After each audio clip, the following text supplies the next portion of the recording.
রাজ্যসভার প্রার্থী সুখেন্দু সুস্মিতা প্রকাশ বাংলার 3 আসন থেকে বিজেপি প্রার্থী। 3 জনের নাম ঘোষণা কেন্দ্রীয় নেতৃত্বের। গতকালই বিজেপিতে যোগ দেন সুখেন্দু শেখর রায়, সুস্মিতা দেব, প্রকাশ চিকবড়াই। রাজ্যসভায় বিজেপির 3 প্রার্থীর জয় নিশ্চিত। গত জুনেই রাজ্যসভার পদ থেকে ইস্তফা। বাংলার 3 আসন থেকেই বিজেপি প্রার্থী। রাজ্যসভার প্রার্থী সুখেন্দু শেখর রায়, সুস্মিতা দেব, প্রকাশ চিকবড়াই।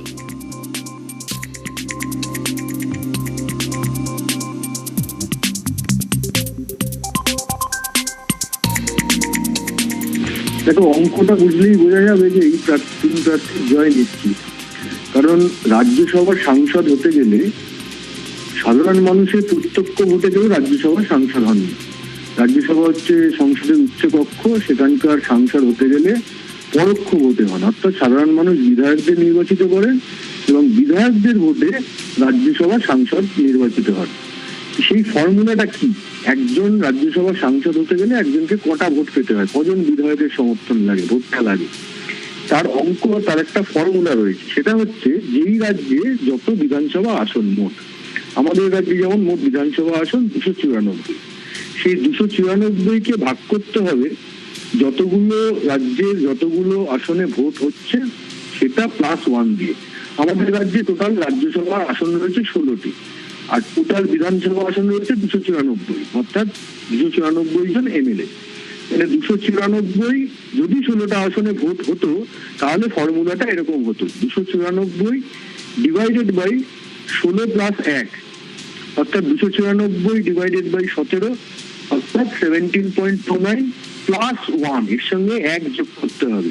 যোগ করলে হচ্ছে 18.29, 18.29, অর্থাৎ 18 জন বিধায়কের ভোট পেলে, যদি একসঙ্গে 16টা আসনে ভোট হতো তাহলে 18 জন বিধায়কের ভোট পেলে আমাদের এই পশ্চিমবঙ্গ থেকে একজন রাজ্যসভা সাংসদ হতে পারতেন।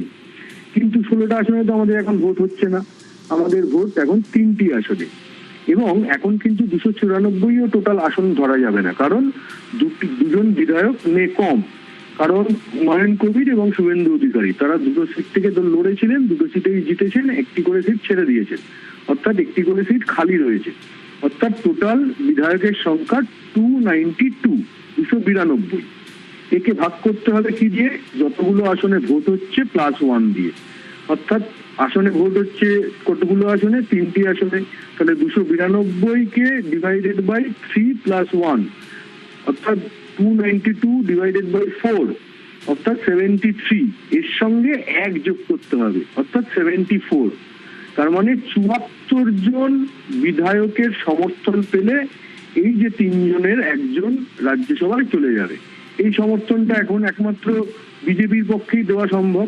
তাই এই 3 জনই যে বিজেপির রাজ্যসভার সাংসদ হতে চলেছেন তা একদমই নিশ্চিত। রাজ্যসভার সাংসদ হওয়ার যে অঙ্ক, যে ফর্মুলা, তা থেকেই বোঝা যাচ্ছে এই 3 জনই বিজেপির রাজ্যসভার সাংসদ হতে চলেছেন, তাদের জয় নিশ্চিত।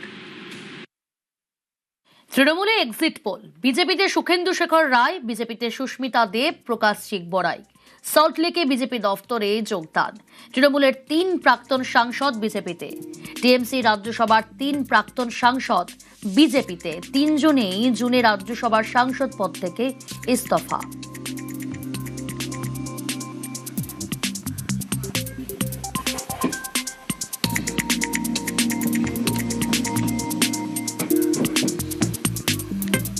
চার ঘন্টার তৃণমূলের জন্য দরজা বন্ধ। যারা মানুষের সম্পত্তি লুট করেছেন তাদের জন্য দরজা বন্ধ।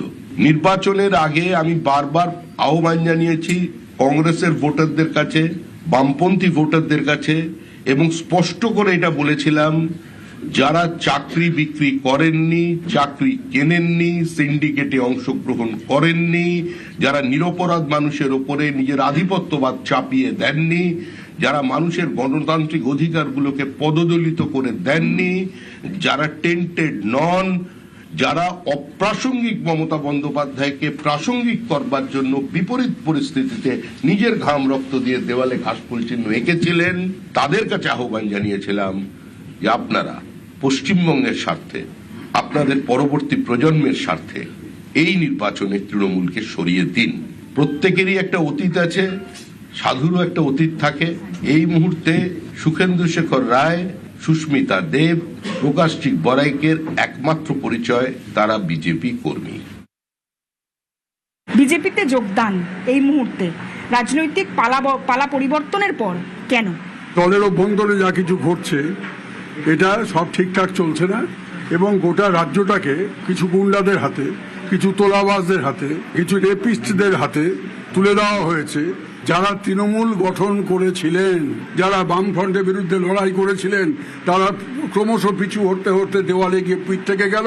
আর কতগুলো ধান্দাবাজ, তোলাবাজ, দুর্নীতিপরায়ণ, রেপিস্ট, এইসব লোকগুলো পার্টির বিভিন্ন পদ তারা দখল করলো। তার মধ্যে একটা ভাড়াটে বাহিনী আসলো আইপ্যাক নামে। এই কথাগুলো আমাকে কাউকে বুঝিয়ে বলার দরকার নেই। বাংলার মানুষ সচক্ষে দেখেছেন, তাদের মধ্যে যা অনুভূতি ঘটেছিল তার বহিঃপ্রকাশ তারা ঘটিয়েছেন। ইট ওয়াজ এ সাইলেন্ট রেভলিউশন। ভাঙন যখন অনিবার্য হয় তখন চূড়ান্ত ভাঙন হয়। ওদের অবস্থা এখন দেখা যাচ্ছে, ওদের নিয়ে বেশি গুরুত্ব দিয়ে লাভ নেই। এখন ভারতীয় জনতা পার্টির নেতৃত্বে বাংলায় বিনিয়োগ আসবে, শিল্প আসবে। যে 49 বছরে বামফ্রন্ট এবং তৃণমূল মরুভূমি পরিণত করেছে বাংলাকে, সেই মরুভূমিতে মরুদ্যান তৈরি হবে, এই আশা নিয়ে আমি আজকে জীবন উপান্তে এই ভারতীয় জনতা দলে আমি যোগ দিয়েছি।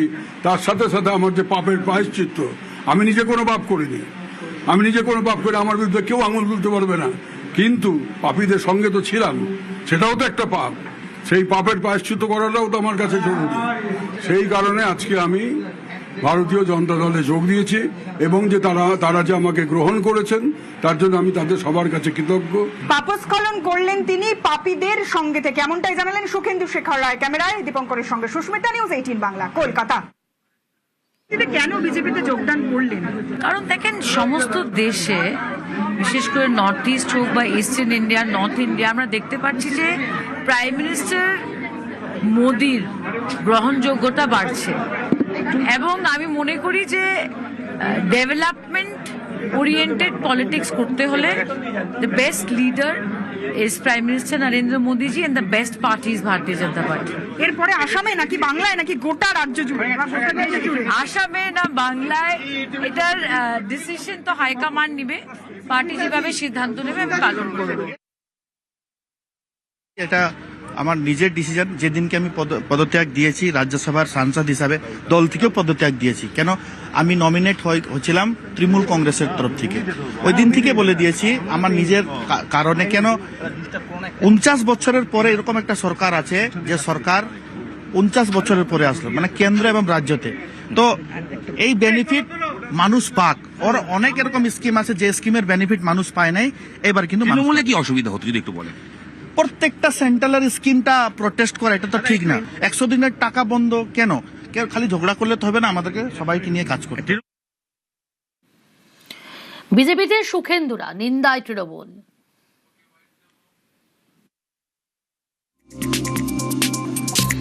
এই যে প্রথমে তৃণমূলের বিরুদ্ধে বলা, তারপরে তো যোগদান করার ছিল, এটা যোগদান মেলা হলো। সুখেন্দু তো অমিত শাহকে গিয়ে ওর বাবার লেখার চিঠি দিয়ে এসছে। এদের কোনো নীতি নেই। সুখেন্দু 17 বছর বিনা পরিশ্রমে, বিনা নির্বাচন জিতে রাজ্যসভার সদস্য ছিলেন। সেটা যাতে আরো 3 বছর থাকতে পারে তার ব্যবস্থা করবে। মানুষ এগুলো বিচার করবে যে কারা কিছুটা নীতিনিষ্ঠতা দেখাচ্ছে। কোনো যায় আসে না, এটা আবার বলছি, এটা আমাদের কোনো যায় আসে, এটা খুব তুচ্ছ খবর আমাদের কাছে। আমাদের দলের মূল ভিত্তি হচ্ছেন মানুষ আর মমতা বন্দ্যোপাধ্যায়। মানুষ মমতা ব্যানার্জির ওপর ভরসা করে আমাদের ভোট দিয়ে এমপি, এমএলএ ইত্যাদি প্রভৃতি করেছে। যারা সেইটা ভুলে গিয়ে যা কিছু অন্যথা করবে, আবারও বলছি, সেক্ষেত্রেও মানুষ এবং মমতাই আমাদের দলের ক্ষেত্রে শেষ কথা বলবেন, কোনো এলি তেলি নয়। ভিন্নমত হলেও সম্পর্ক থাকবে, 3 প্রাক্তন সাংসদ নিয়ে মন্তব্য ঋতব্রতর। देखिए, इंडिविजुअल तीनों लोगों के साथ ही मेरा रिश्ता बहुत ही अच्छा है। सुखेंदुदा बहुत ही बुजुर्ग पार्लियामेंटेरियन रह चुके हैं। प्रकाश मेरा छोटा भाई जैसा है। सुष्मिता मेरा दोस्त थे। तो ये तीनों लोग ने एक निर्णय लिया था, तृणमूल कांग्रेस से इस्तीफा दिया था, राज्यसभा का सीट छोड़े थे। अभी इंडिविजुअली वो क्या करेंगे, इस बीच मेरा प्रकाश से, मैं जिस दिन दिल्ली में था, प्रकाश मेरा घर में आया था, तो प्रकाश के साथ उस दिन थोड़ा बात हुआ था, तब तो ये कुछ बोले नहीं थे। तो इंडिविजुअल डिसीजन जमहूरियत के अंदर ये तो लोगों को बनता है कि इंडिविजुअल डिसीजन लेने के लिए का बात तो जरूर होगा, क्योंकि पॉलिटिक्स डिफरेंट हो सकता है, वो लोग दूसरी किसी जगह में जा सकते हैं। मगर ये तो मैं ऐसा नहीं बोलूंगा कि इन लोगों के साथ मेरा संपर्क नहीं रहेगा। बलूदा के साथ बहुत अच्छा संपर्क रहा है और सुष्मिता के साथ पुराना दोस्ती, प्रकाश के साथ भी बहुत 2016-17 से प्रकाश को मैं जानता हूँ, छोटा भाई जैसा है।